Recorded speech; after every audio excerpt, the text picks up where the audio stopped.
Labour Secretary warns employers to take heat stress guidelines seriously. Government urged to care more about carers of children. Ukraine President Volodymyr Zelenskyy has arrived in Italy and is expected to meet the Pope.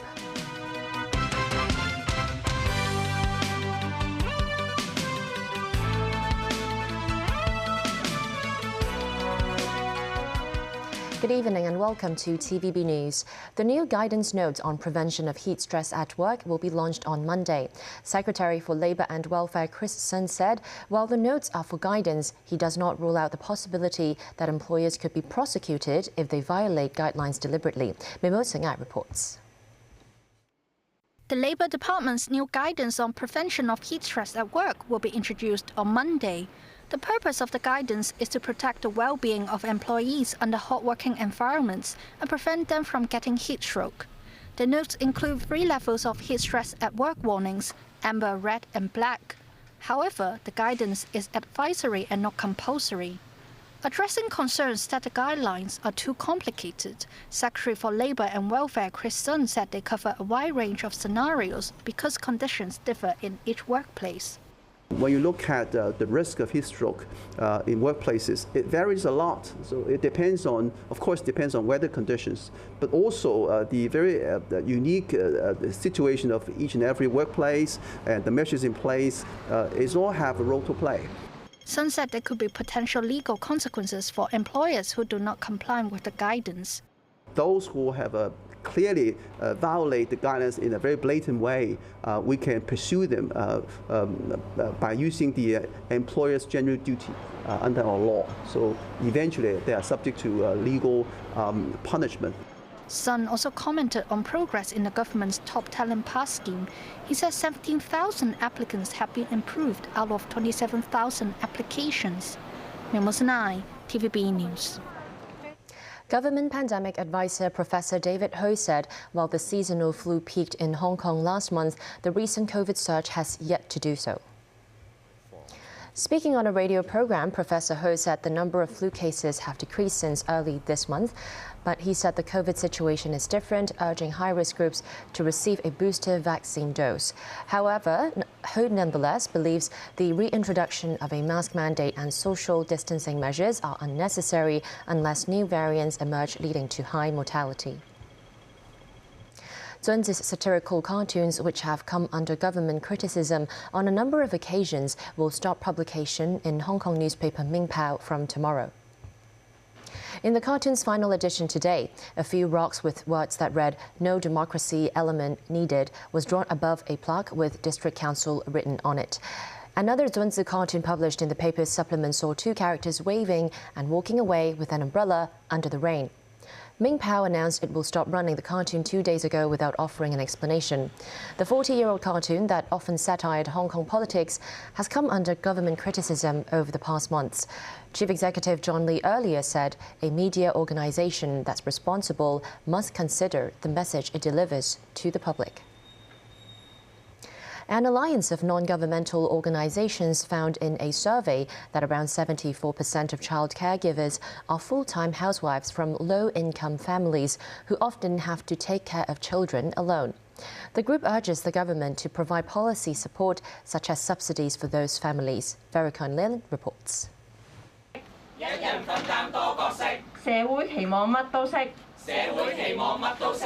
Ms. Chan is a single mother. She's a full-time caregiver of a 6-year-old autistic daughter.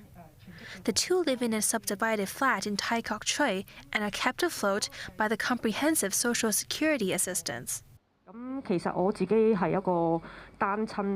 She said that after her daughter turned 6, the family's financial situation deteriorated sharply, as a lot of money was spent on the child's physical and speech therapy in order to prevent muscle degeneration and regression of speech. For low-income families, child-rearing is tough. Community organization Care for Carers found in a survey of over 700 child caregivers that around 74% of respondents belong to low-income families, earning less than $10,000 per month. 96% of the respondents were women, most of whom were housewives and the sole carer of the children.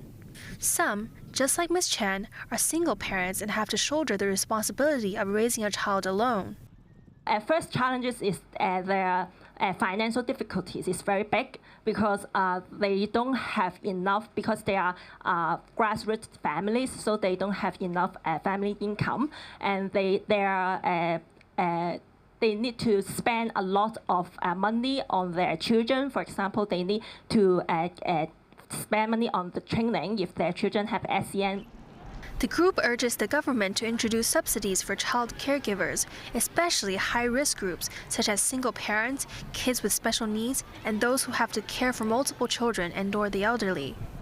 The second difficulty is the stress. They are very stressful on taking care of their children because they always, some of them taking their children by themselves only because they don't have, probably they are from single families, so they don't have others, they don't have spouse to help them to take care of the families. Lam added that most carers struggle with mental health issues such as anxiety and depression. Apart from subsidies, the group also hopes the government will set up a 24-hour hotline to offer emotional support for these caregivers. Veronica Lin, TVB News. Today and tomorrow, the MTR Corporation is offering half-price discounts as part of its Thank You Day promotion. It covers most MTR services, including the East Rail Line's trains to and from Lowu and Lok Ma Chau. Passengers can take the MTR, light rail and MTR buses at half price using their Octopus or QR codes. Whilst it can be used simultaneously with other promotional offers, it does not, however, include first-class tickets or the Airport Express. Last year, the MTR Corp was fined $100 million for delays and accidents. It then made the decision to roll out a series of thank you days, 2 of which took place last month on the 8th and 9th.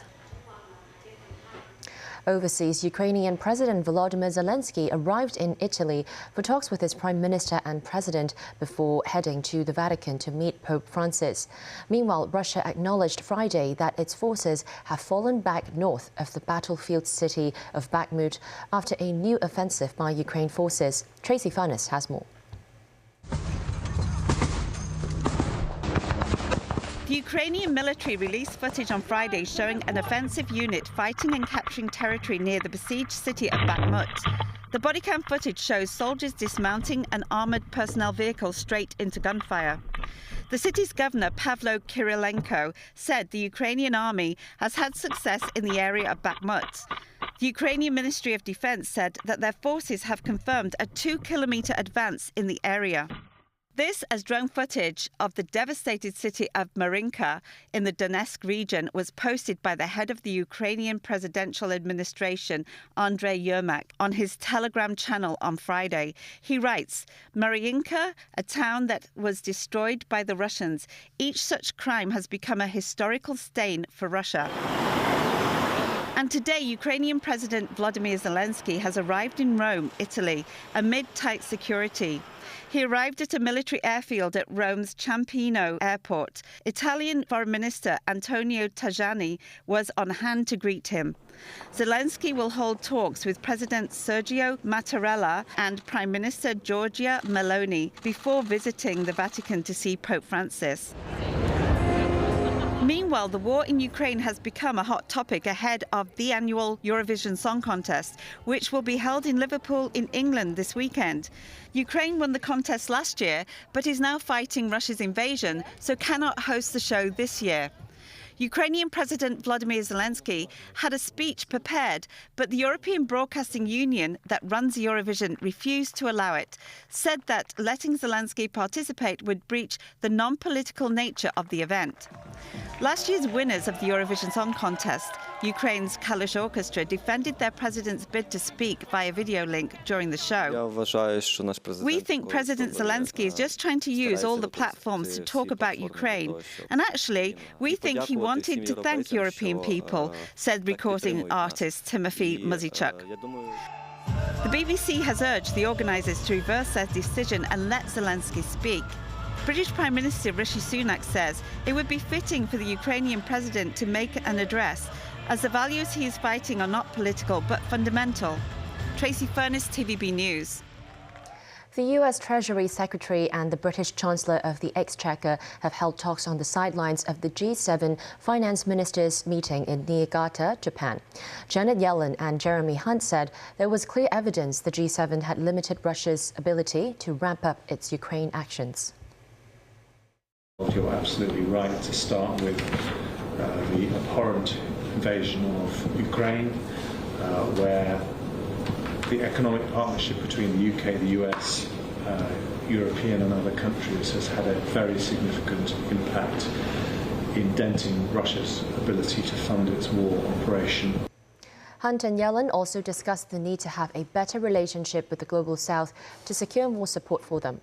The G7 Leader Summit takes place in Hiroshima next week. State Councillor and Foreign Minister Qin Gang is in Norway as he continued a diplomatic tour of Europe, and Vice President Han Zheng was visiting the Netherlands. Norwegian Prime Minister Jonas Gahr Støre met visiting Chinese State Councillor and Foreign Minister Qin Gang in Oslo on Friday. Both sides exchanged views over Ukraine. Qin said China hopes to work with the Norwegian government to promote a political settlement for the Ukraine crisis. China will send its special envoy to Ukraine in the near future, and we will send him to Norway, or we will give our Norwegian friends an update in Beijing. And we look forward to working with Norwegian government in the peaceful political solution. In a statement from the Norwegian Prime Minister's office, Støre told Qin that China plays a key role on a wide range of issues from international politics to business and trade. Støre added Norway is concerned about human rights situation in Xinjiang as well as developments in Hong Kong. Qin Gang said the Chinese government has made unremitting efforts to protect human rights and that Hong Kong, Xinjiang and Tibet-related issues are not human rights issues. He said they are issues related to safeguarding China's sovereignty, security and development interests. Qin said China firmly opposes external forces that take advantage of these issues to create instability in China. Qin added all nations should work together in areas such as climate change and Arctic concerns. In another high-level visit, Chinese Vice President Han Zheng met Dutch King Willem-Alexander and Prime Minister Mark Rutte in the Netherlands. Han said there has to be mutual respect and understanding between civilized nations, adding there are no fundamental conflicts of interest between China and Europe. Rutte noted China is an important trade partner for the Netherlands and is willing to strengthen bilateral ties. Still to come on tonight's news. European Union meeting is dominated by China and Ukraine issues. Twitter has found a new CEO officially. And new portrait of King Charles III released.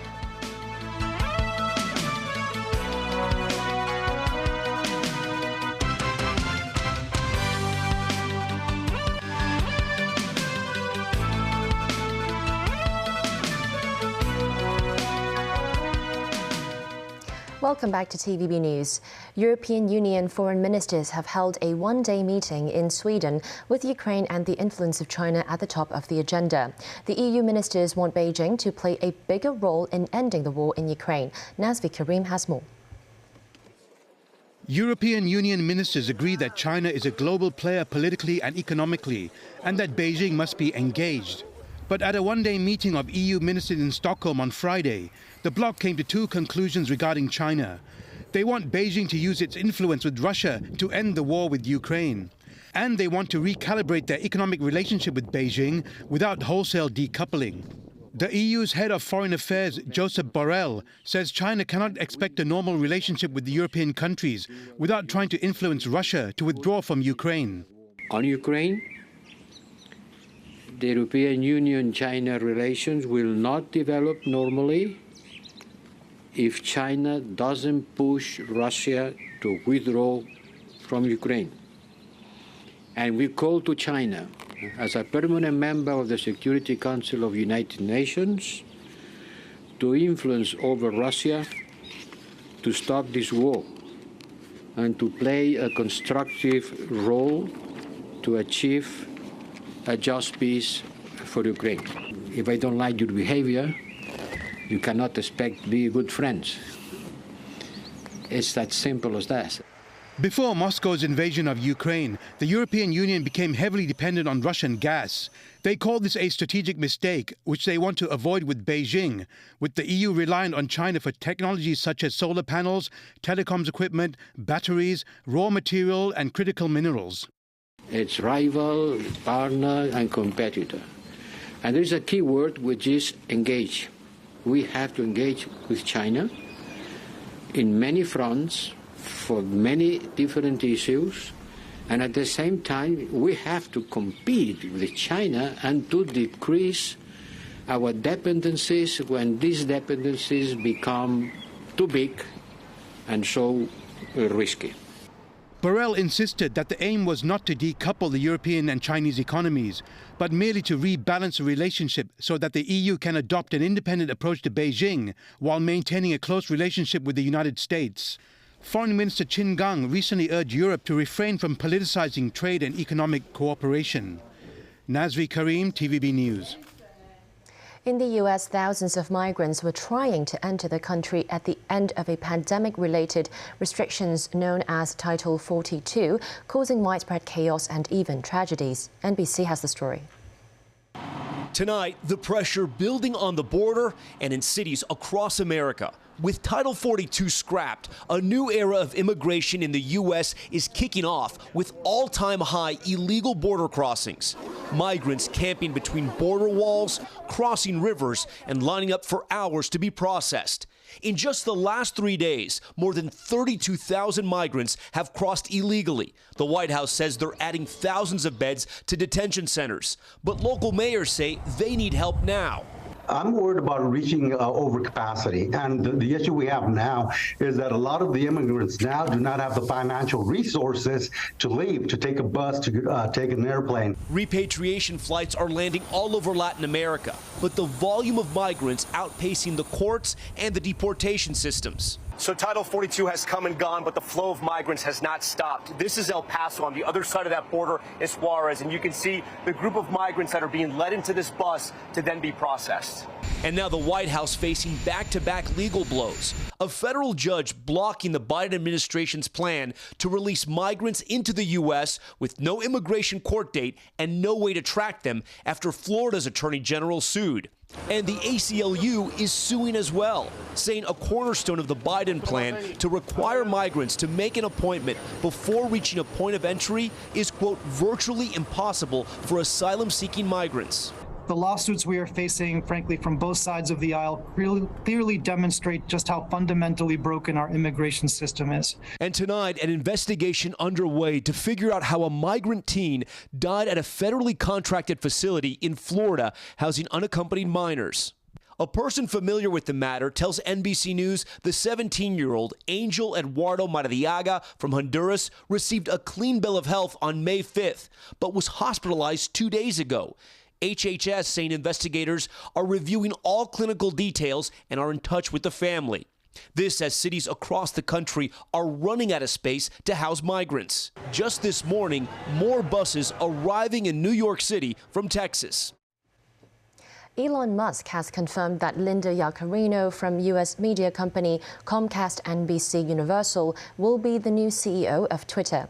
Yaccarino is a longtime advertising executive. Matthew Bray reports.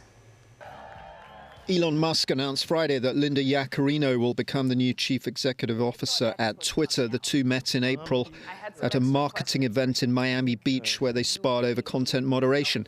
At one point, Yaccarino asked Musk whether he was willing to let advertisers influence his vision for Twitter. Musk shut her down, saying he was willing to lose advertising dollars to keep freedom of speech paramount. So now Yaccarino has the job Musk once termed, if anyone is foolish enough to take. The financial analyst believes while it is a smart move, there could be trouble ahead. Yeah, Musk clearly continues to own Twitter, CTO. He's going to have the major seat at the table. But this is him taking a stage left, a little step back, which is important given the focus on Tesla and SpaceX and what's needed now. But again, playing nice in the sandbox with Musk is easier said than done. Luring advertisers back is critical for Twitter after many fled in the early months after his takeover of the social media platform. Musk said in late April that advertisers had returned but provided no details. Look, I think this is someone that's going to be much more aggressive on advertising, really trying to monetize the platform, and ultimately, after what's been a very shaky 6 months, get advertisers back onto the platform. So while Musk believes he can turn Twitter into an everything app, his selection of an advertising veteran signals digital ads will remain a core focus of the business.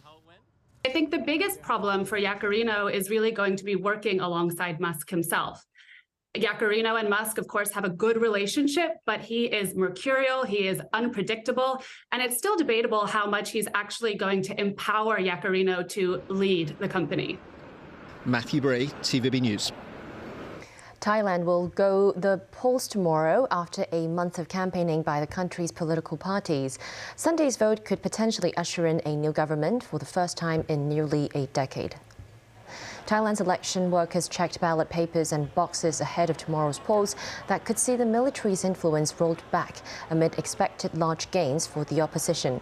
Each registered voter will cast 2 ballots, one for a member of parliament and the other for their favoured party. The latest coronation photos of King Charles III have been officially released Friday. King Charles is shown with his son Prince William and grandson Prince George, the 2 future heirs to the throne. The photos were taken by royal photographer Hugo Burnand and were taken in the throne room at Buckingham Palace. That's the news for tonight. Thanks for joining us.